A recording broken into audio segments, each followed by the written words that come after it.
Сәлем достар, бүгін біз сіздермен бірге осындай балғын, әдемі болып шығатын кореялық чимчи салатын дайындайтын боламыз. Ал сіздер менің YouTube каналыма тіркеліп, қоңыраушаны басуды ұмытпаңыздар.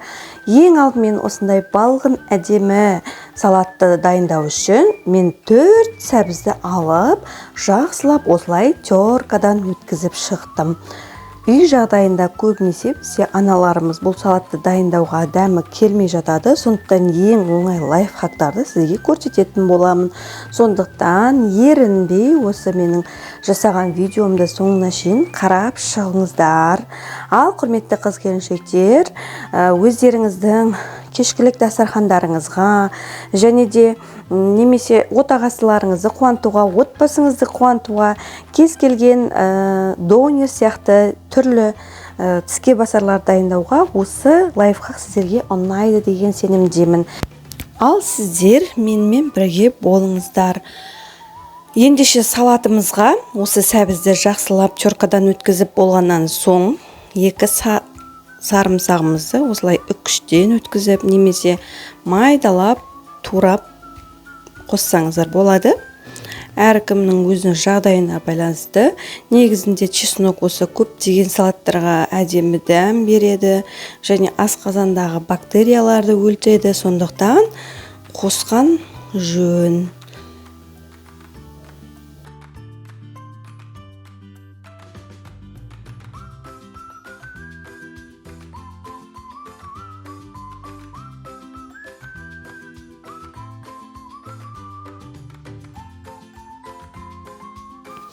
Осы 2 сарымсақты турап болғаннан соң біздің жаңағы өткізген сәбізімізге тұз қосамыз.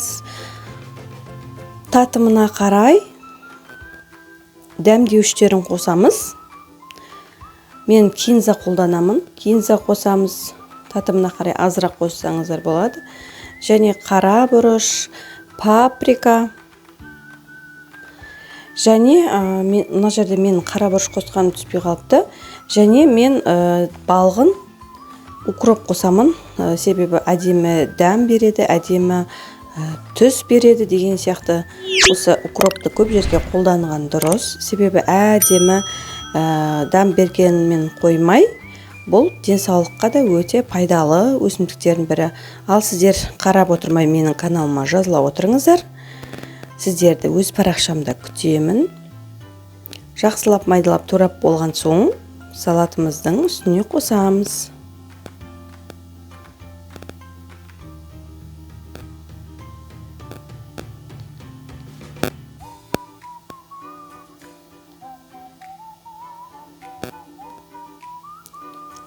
Осы қосылған барлық салмалардың ингредиенттерін жақсылап араластырып аламыз. Біркелкі етіп барлық жеріне тиіп шығу керек.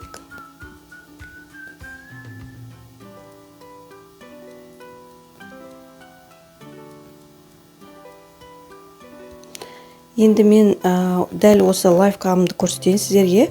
Біз кәдімгі магазиндерде, дүкендерде сатылатын осындай чимчим деген Корея салатының қоспасы бар. Қазір мен сіздерге көрсетемін, міне. Чимчим салатының өзіндік қоспасы. Осыны қоссаңыздар, сіздер ешқандай да артық бір дәм кіргізудің қажеті жоқ болады.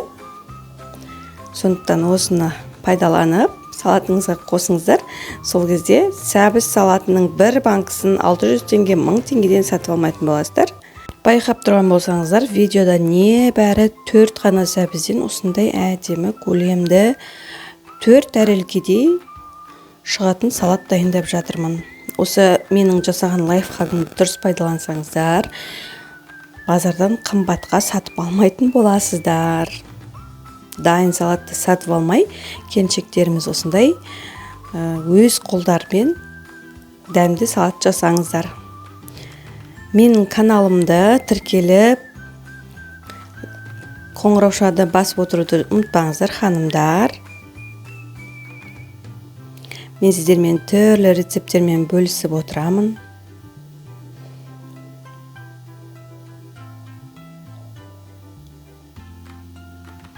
Ал бізде осындай әдемі етіп салатты жапырақтың үстіне осылай дастарханға қойып, дастарханға сән кіргізуге болады. Немесе қонақ күткенде де ал. Сау болыңыздар.